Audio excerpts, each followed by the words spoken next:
Now, the Jamaica Athletics Administrative Association, JAAA, continues to offer relief to schools in the aftermath of Hurricane Melissa. Recently, they made donations to schools that were severely impacted by the hurricane. First Vice President Ian Forbes says the association has decided to extend its benevolence to other schools.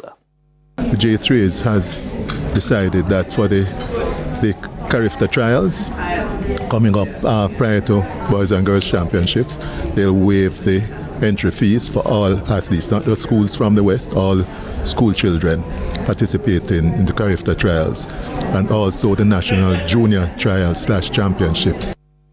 Forbes explained the thought process behind the decision.